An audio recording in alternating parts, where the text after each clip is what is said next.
Sampai kapan kamu akan berbuat seperti itu terus? Apa kamu tidak yakin bahwasanya azab Allah begitu keras? Allah Subhanahu wa taala mampu mengadab kamu sekonyong-konyong. Allah Subhanahu wa taala juga mampu untuk memberikan kepada kamu tiba-tiba tenggelam dalam bumi. Kamu tidak takut pada Allah. Demi Allah ya akhi.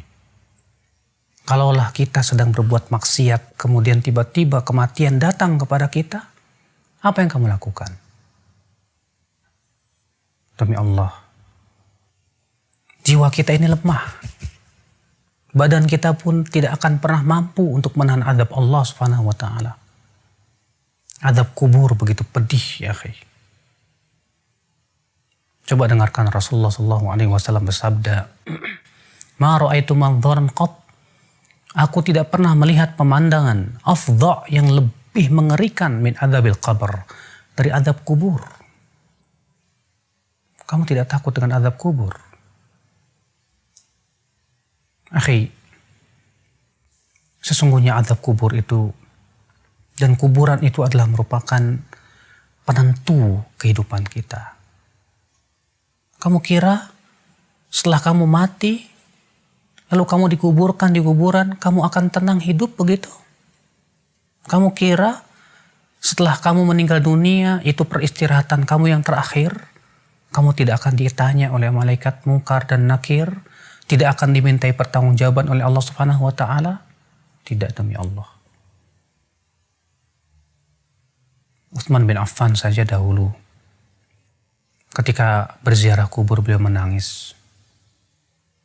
Ketika ditanya kepada Utsman, "Kenapa hai Utsman, ketika dibacakan kepada kamu surga dan neraka, kamu tidak menangis?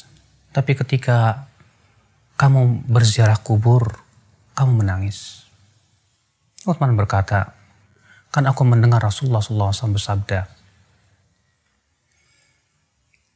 Innal qabra awwalu manazil akhirah." Sesungguhnya kuburan itu adalah persinggahan akhirat yang pertama kali. Faman naja minhu, siapa yang selamat di kuburannya, fama ba'dahu aisar min, maka yang setelahnya lebih mudah dari itu.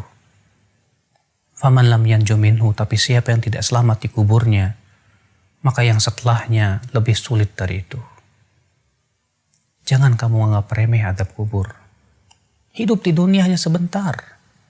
Kamu kira kamu akan hidup selama 1000 tahun di dunia?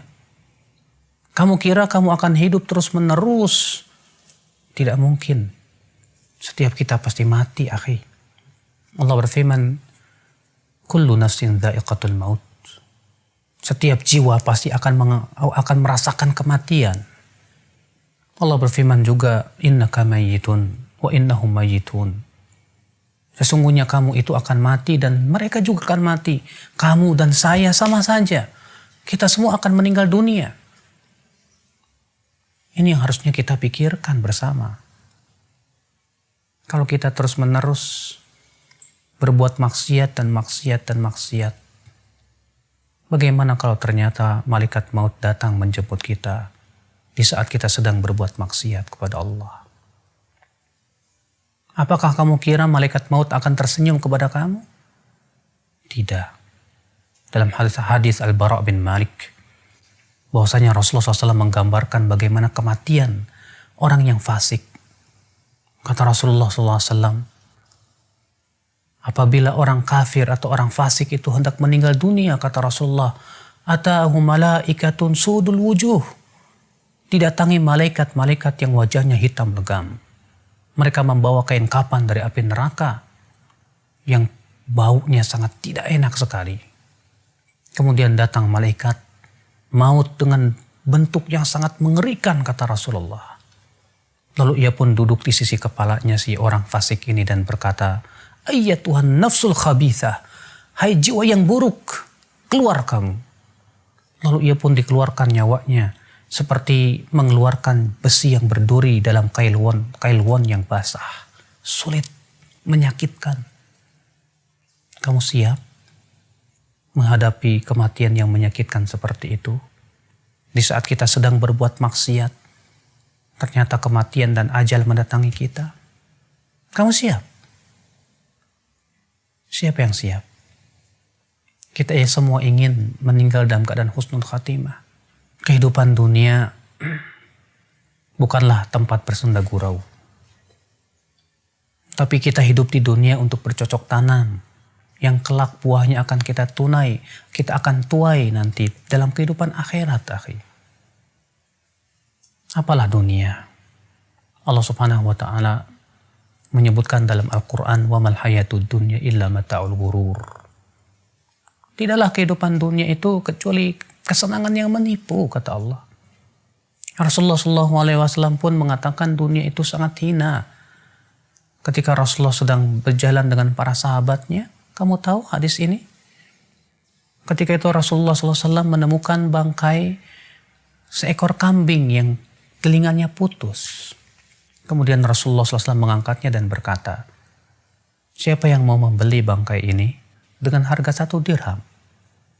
Kata para sahabat, wahai Rasulullah, kalaupun ia hidup, kami tidak mau membelinya. Kenapa? Karena ia cacat, hai Rasulullah. Bagaimana ini sudah menjadi bangkai? Kata Rasulullah, la dunya ahwan indallah min hada. Dunia itu lebih hina di mata Allah daripada bangkai ini. Kita hidup di dunia sebentar, akhi. Apakah hanya karena kita ingin mendapatkan dunia dan dunia, memuaskan syahwat kita dan hawa nafsu kita, kita gadaikan kehidupan yang sepanjang begitu? Kalau misalnya kamu hidup di dunia 60 tahun, tahukah kamu satu harinya di sisi Allah 1000 tahun? Kalau satu hari 24 jam di sisi Allah 1000 tahun, berarti kita hidup di dunia hanya 1,5 jam. Apa kamu tidak sadar? Apakah hanya untuk 1,5 jam kamu gadaikan kehidupan yang tiada tara? Tidakkah kamu berpikir, akhi, saudaraku, kita ini manusia yang kelak akan dimintai pertanggungjawaban oleh Allah Subhanahu wa taala. Segera kita sadar, segera kita taubat kepada Allah Subhanahu wa taala. Semoga Allah memberikan kepada kamu hidayah, akhi, dan juga kepada saya, untuk sama-sama kita bergandeng tangan menuju surga Allah yang luas, yang luasnya seluas langit dan bumi. Tidakkah kamu ingin mendapatkan surga tersebut? Atau kamu lebih senang untuk mendapatkan api neraka? Wallahi, kesabaran di neraka tidak ada gunanya lagi. Semoga ana dan antum diberikan oleh Allah Subhanahu wa taala hidayah dan istiqamah. Wabillahi taufiq.